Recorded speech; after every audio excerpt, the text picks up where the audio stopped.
And welcome to Lesson 2 in our ongoing series examining the goals and principles of the U.S. Constitution as especially defined by the Preamble.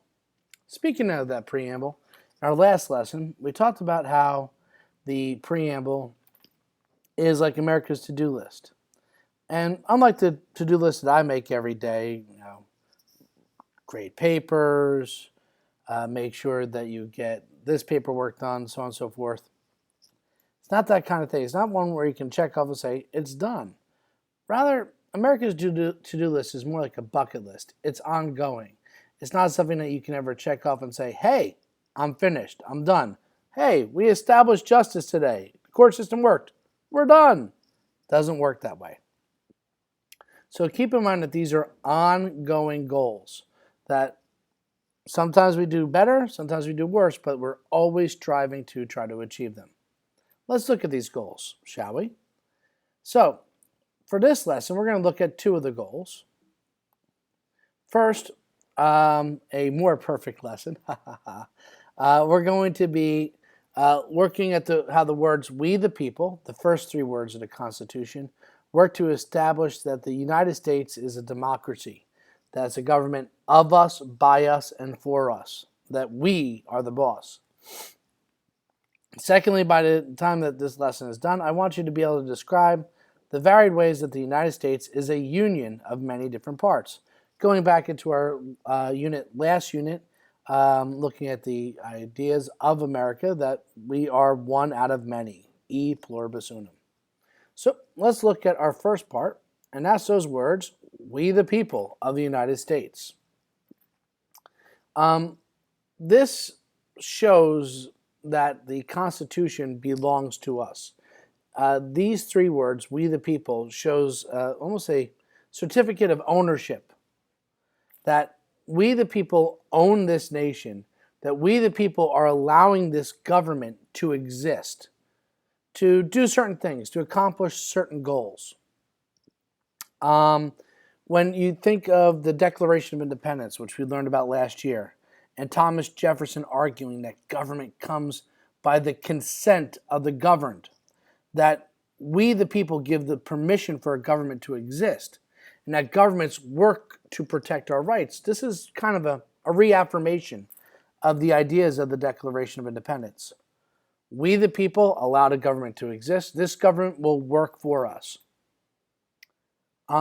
And then the rest of the preamble will go on to say, well, we want this government to work for us to do these certain things. We are creating this government to accomplish these certain goals.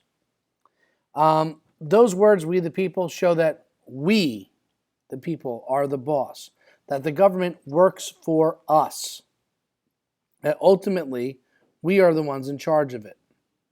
And when we look in the history of the world, yes, other democracies existed, other republics existed, but none founded on the Constitution and an idea that the people themselves own the government, that the people themselves were creating the government for them, of them, and by them.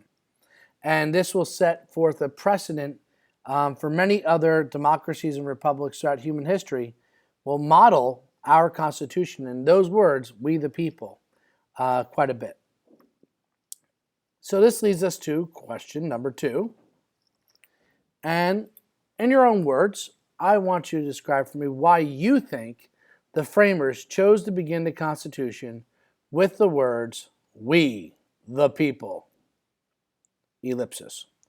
Once you finish your question, you may continue with the movie. I would click pause now, and I'll wait for you.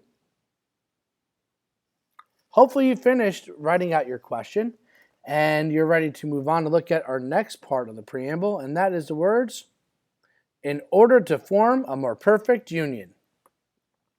When we're talking about a union, we're talking about a group, an alliance, a team brought together of many different parts. Once again, e pluribus unum, out of many one.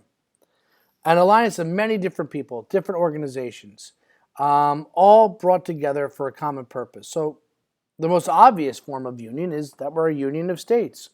We have 50 different states at the time of the Constitution, 13 different states, which could act as their own nation, choosing to give up some of their own right to rule, their own sovereignty, to rule together, to work together, to govern for a common purpose.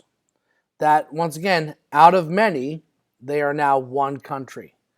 This is also different than any other country before it. And if we look at some of the failings from last year, we talked about with the Articles of Confederation, it was a reminder to the 13 states, hey, we need you 13 to work together, to put the needs of the many ahead of the needs of just the few, and to work sometimes outside of your own personal interest for what is in the common interest of our nation. And this reaffirmed to those 13 colonies, we now are one country, that we have to be willing to work together to have a government that's of all of us, to accept laws that are passed by all of us, even if the majority of the people in our states disagree with them. But we're more than just states in our union. There's also people in our union. The United States is a pluralistic society. We've always had many divisions, and we always will have many divisions, whether it's politically, religiously, racially. We are a diverse, plural society. We don't all look the same, act the same, speak the same. Yet we govern, yet we work, yet we live together. Out of many, we are one. So the founders knew that making one country out of many different states, making one nation out of many different people, different backgrounds, would be challenging. But in order for our nation to survive, we would have to overcome our own petty differences. That we'd have to continue to become more unified. Now, will we ever be able to say, oh, we have formed a more perfect union? Will we ever be a perfect union? No, that's impossible. A more perfect union is that we have to keep striving to get past our differences, to get past the things that can separate us, and focus more on the things that unite us, our shared beliefs, our shared land, our shared desire to protect one another, and have a better future for our children. So we hope that we can overcome our differences and become a more perfect union. And if we look, one of the great things in the United States in our history is that when we have been challenged, when things have gotten really difficult and tough, that Americans have been able to put aside the things that divide them and stand together and work together. So, that leads us to our next discussion question.